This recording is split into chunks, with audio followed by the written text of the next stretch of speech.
അപ്പോൾ ഇന്നൊരു പഴയകാല രുചിക്കൂട്ടുമായിട്ടാണ് കേട്ടോ കൂട്ടുകാരെ വന്നിരിക്കുന്നത്. നമുക്ക് ചക്കക്കുരു വെച്ചിട്ട് ഒരു അടിപൊളി ചമ്മന്തി ഉണ്ടാക്കിയാലോ. എല്ലാ കൂട്ടുകാർക്കും രമ്യാസ് വീട്ടിലേക്ക് ഒരിക്കൽ കൂടി സ്വാഗതം. അപ്പോൾ അതിനായിട്ട് ഞാനിവിടെ ഇത്രയും ചക്കക്കുരു ആണ് കേട്ടോ ഇവിടെ എടുത്തു വച്ചിരിക്കുന്നത്. അപ്പോൾ എന്തോരം ചമ്മന്തി ഉണ്ടാക്കുന്നതെന്ന് വിചാരിച്ച കൂട്ടുകാർ അതനുസരിച്ച് ചക്കക്കുരു എടുത്തോളൂ കേട്ടോ. പിന്നെ ഒരു 3 പിരിയൻ മുളകാണ് ഞാൻ എടുത്തിരിക്കുന്നത്. അപ്പോൾ അതാകുമ്പോൾ അധികം എരിവും ഉണ്ടാവില്ല. കൂട്ടുകാർക്ക് എരിവിനനുസരിച്ച് ഏത് മുളകാണെന്ന് വെച്ചാൽ എടുത്തോളൂ കേട്ടോ. പിന്നെ ഒരു 1.5 കപ്പ് തേങ്ങ ചിരവിയതുണ്ട്, കറിവേപ്പില എടുത്ത് വെച്ചിട്ടുണ്ട്, പിന്നെ ഒരു 5 അല്ലി വെളുത്തുള്ളി ഉണ്ട് കേട്ടോ. അതെന്താണെന്ന് വെച്ചാൽ ചക്കക്കുരു കഴിക്കും മിക്കവർക്കും ഗ്യാസിൻ്റെ പ്രശ്നമൊക്കെ ഉണ്ടല്ലോ, അപ്പോൾ നമുക്ക് വെളുത്തുള്ളി എടുക്കാം. അതുപോലെ തന്നെ ഒരു 10-12 ചെറിയ ഉള്ളി എടുത്ത് വെച്ചിട്ടുണ്ട് കേട്ടോ.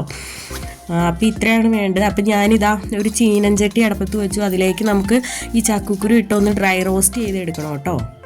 അപ്പോൾ നമ്മൾ തീ ഒത്തിരി കൂട്ടി വെക്കരുത് കേട്ടോ. ലോ ഫ്ലെയിമിലും മീഡിയം ഫ്ലെയിമിലും ഇട്ട് കൊടുത്തിട്ട് നമുക്ക് ഇളക്കി കൊടുത്ത് നമുക്ക് റോസ്റ്റ് ചെയ്തെടുക്കാം കേട്ടോ. അപ്പം ഇതാ ഒരുവിധം നന്നായിട്ട് ചക്കക്കുരു റോസ്റ്റായിട്ട് വന്നിട്ടുണ്ട്. അപ്പോൾ നമുക്കതൊരു പാത്രത്തിലേക്ക് മാറ്റി കൊടുക്കാം. ഇനി അടുത്തതായിട്ട് നമ്മൾ 3 പിരിയൻ മുളക് എടുത്ത് വെച്ചിട്ടുണ്ടല്ലോ, അതും ഒന്ന് നമുക്കൊന്ന് ചൂടാക്കി എടുക്കണം കേട്ടോ. ജസ്റ്റ് ഒന്ന് ഡ്രൈ റോസ്റ്റ് ചെയ്ത് എടുക്കാം കേട്ടോ. അപ്പോൾ അതും ഞാനിവിടെ മൂത്ത് വന്നിട്ടുണ്ട് കേട്ടോ മുളക്. അപ്പോൾ അത് നമുക്ക് പാത്രത്തിലേക്ക് മാറ്റി കൊടുക്കാം. പിന്നെ ഇനി അടുത്തതായിട്ട് ഞാൻ പാൻ ഒന്ന് കഴുകി എടുത്തിട്ടുണ്ട് കേട്ടോ. എന്നിട്ട് അതിലേക്ക് ഞാനിവിടെ ഒരു സ്പൂൺ വെളിച്ചെണ്ണ ചേർത്ത് കൊടുത്തിട്ടുണ്ട്. അപ്പോൾ വെളിച്ചെണ്ണ തന്നെ എടുക്കണം കേട്ടോ കൂട്ടുകാരെ, അതാണ് നമ്മുടെ ഈ ചമ്മന്തിക്ക് ടേസ്റ്റ് കേട്ടോ. ഇനി അതിലേക്ക് നമുക്ക് ആ എടുത്ത് വച്ചിരിക്കുന്ന വെളുത്തുള്ളി ഇട്ട് കൊടുക്കാം. പിന്നെ നമ്മുടെ ചെറിയ ഉള്ളി ഉണ്ടല്ലോ, അതും നമുക്ക് ഇട്ട് കൊടുക്കാം കേട്ടോ. ഇനി ഇത് നമുക്കൊന്ന് മൂപ്പിച്ചെടുക്കാം. പിന്നെ കറിവേപ്പിലയും ഞാൻ ചേർത്ത് കൊടുക്കുന്നുണ്ട്. കറിവേപ്പിലയൊക്കെ കൂട്ടുകാരുടെ ഇഷ്ടത്തിനനുസരിച്ച് ചേർത്തോളൂ കേട്ടോ. കറിവേപ്പില നമ്മൾ കൂടുതൽ ചേർക്കുമ്പോൾ കൂടുതൽ ടേസ്റ്റും ആയിരിക്കും. അപ്പോൾ ഇനി ഇത് ഒന്ന് മൂത്ത് വരട്ടെ കേട്ടോ.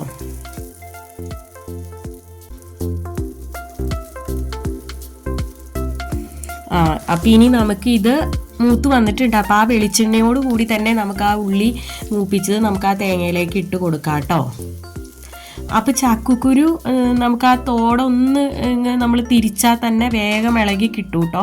അങ്ങനെ ഞാൻ തോടെല്ലാം കളഞ്ഞ് ചക്കക്കുരു ഇവിടെ റോസ്റ്റ് ചെയ്ത് ഇവിടെ എടുത്ത് വെച്ചിട്ടുണ്ട്.